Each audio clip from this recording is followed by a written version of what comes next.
జాతకాలు కుదరట్లేదని మీ బాబు సంబంధాలు చూడట్లేదు. నువ్వు ఖాళీగా ఉండి నీ మొగుడు మీద వేయాల్సిన ప్లాన్లన్నీ నా మీద వేస్తావు. నా జాతకానికి సరిపడేవాడు పైనుండి దిగాలి బా. ఏలియన్నా కరెక్ట్ జోడి. పెళ్లి చేసుకుని నేను పైకి తీసుకుపోతే ఈ భూగ్రహానికి పట్టిన శనిగ్రహం పోద్ది.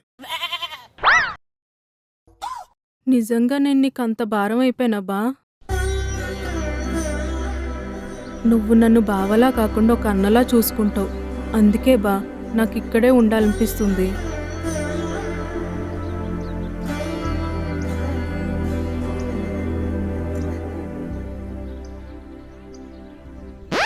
ఏదో యాక్టింగ్లు చేయకు, నేను అస్సలు నమ్మను.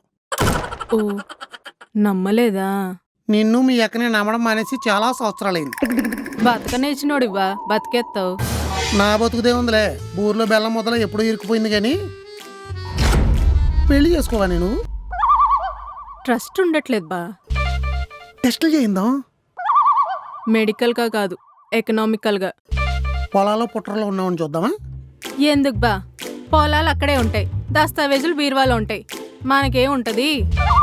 బాబు అన్నెకరాలు ఉన్నోడిని ఇచ్చి చేసావు, ఇన్నెకరాలు ఉన్నోడిని ఇచ్చి చేసావు అంటారు కానీ ఒక ఎకరా అమ్మేసి నాకు నచ్చినట్టు నేను ఖర్చు పెట్టుకుంటానంటే ఇస్తారా బా?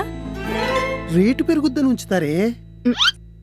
రేట్తో పాటు నా ఏజ్ కూడా పెరుగుద్ది. తర్వాత నన్ను ఓల్డేజ్ హోమ్లో ఉంచుతారు. హంబుల్ బాయ్ హరా శ్రీనివాస్, నేను నీకు ఒక లాజిక్ చెప్తాను. నువ్వు లాయర్ల మధ్యలో క్వశ్చన్ లేకూడదు. నేను 25 ఎకరాల పొలం ఉన్నోడిని పెళ్లి చేసుకున్నా. తర్వాత ఒక కొడుకుని కన్నా. ఈడి పొలం ఆడికి రాస్తాడు గాని నాకేమొత్తది బా? మహా అంటే పొలంలో పండించిన మామిడికాయలు జామకాయలు మా మొహాన్ని అడెత్తారు. అయితే ఆస్తిపరులు అనవసరమా? శుద్ధ బొక్క.